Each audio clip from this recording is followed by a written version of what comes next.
Yung ipinagdiriwang po natin ang ika-50 taong anibersaryo ng ating network. Atin naman pong kilalanin ng isa sa mga former news anchors ng PTV na naghatid ng makabuluhang balita at impormasyon sa bawat tahanan sa loob at labas ng bansa. Kaya kasama po natin live si Attorney Mark Castrodes, former PTV anchor and public affair host, para ibahagi sa atin ang kanyang hashtag, Kwentong PTV. Magandang umaga po, Attorney. Magandang umaga, Chi and Ryan. Thank you for having me again.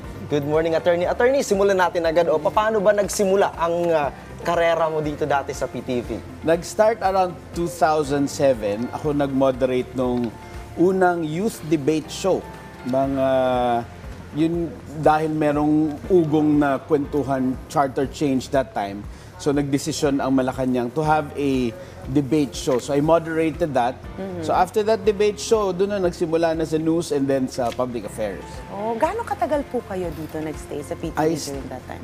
In and out since 2007, but talagang regular around 2011 to 2015. Matagal din.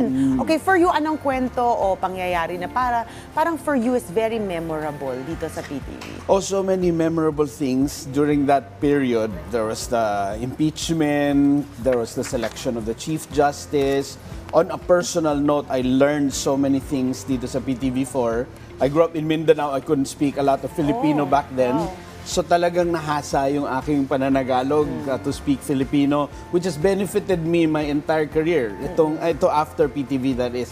So napakaraming memories meeting, interviewing Conrad de Quiros and all the other dignitaries here in the Philippines. So ang dami kong natutunan, ang daming na-meet, at yung mga historical moments during that period were to get a front row seat to those was special. Medyo relate ako doon kay Attorney kasi sabi niya galing siya sa Mindanao. Maraming mga words, galing din kasi ako ng Leyte. So maraming words na naghahalo-halo, di mo alam kung ganun pa rin yung meaning. Pero Attorney, aside sa pagiging news anchor, naging host ka rin po ng public affairs show. Alin naman doon, Attorney, yung talagang masasabi natin na tumatak para sa'yo? Yung public affairs show na special forum. Yung special forum ran for quite a while and maraming guests yun eh. At yung transition period from President Gloria to Pinoy and then on to Duterte. So basically 3 presidents.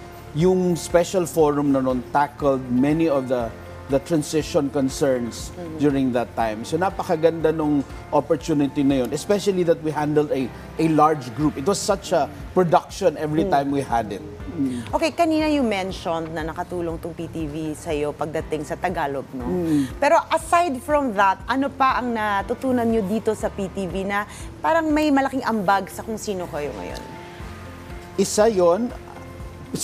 The language is the first thing. The second thing is confidence. Kasi if you're from the province, galing kang Mindanao, and then you come over to Manila to work here, yung confidence mo kailangan ng konting boost, di ba kuya? So, having access to these people in the country, talking to them, makes you feel that you're part of the discourse. Makes you feel that you're nakasama ka doon, na meron kang karapatang marinig sa mga usapin ng bayan. So, napakalaking help nun. And then, it was also here in PTV that I chanced upon a program of government, yung DOST set up. Program siya ng DOST at yun yung nakatulong naman sa business namin. Because through that, na-interview ko lang minsan, and then we applied, and then the business grew because of the assistance of government. So many firsts and so many parang boosts I got from working here. Parang same talaga kami ni Attorney.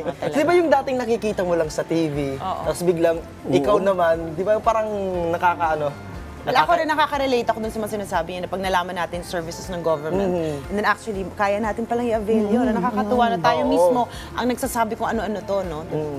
Pero Attorney, ito, gaano ba kahalaga bilang former PTV News anchor, gaano kahalaga yung papel, yung impormasyon na naibibigay natin, lalo na sa mga critical na bagay? Napakaganda ng tanong. Ang discourse kasi ng ating bansa, ang tanong ay sino ang nagkokontrol. Kung puro negatibo ang lumalabas sa ating balita, ang malalaman ng Pilipino ay puro negatibo lamang. Unfortunately for some media outlets, yun yung balita, yung controversial, yung medyo sensational. So kailangan din maipabahagi sa ating mga kababayan yung mga magandang nangyayari. So as a government channel, it's very important for PTV to do its job well. At napakaganda naman yung effort na matulungan ngang maipaabot sa ating mga kababayan yung mga nangyayaring maganda. So yung part na yon, interviewing people who might not be as famous, not as controversial, but need to be heard.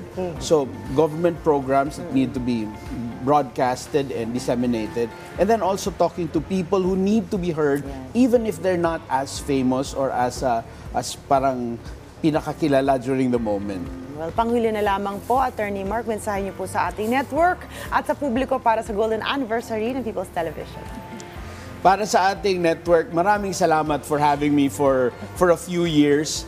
Na bago ang aking buhay dahil sa aking exposure dito sa PTV4. Marami ako natutunan, marami nakilala, marami akong na-develop na professional habits dahil sa pagtatrabaho dito sa PTV4. And to the men and women behind this station, I hope that you continue to do a great job at providing information to our fellow Filipinos. And lastly, for the Filipinos who might be watching this, I hope that you support the government channel and try to also help disseminate good news to the rest of the country, because that's very important to building a great nation. Very well said. At ayan na nga, maraming salamat po sa pagbisita sa amin at pagbabahagi ng inyong #kwentong PTV. Isa pong malaking karangalan na marinig ang inyong journey bilang isa sa mga naglingkod para sa bayan. Thank you. Muli, nakakapanayan po natin si Attorney Mark Castrodes, former anchor and public affairs host ng People's Television Network.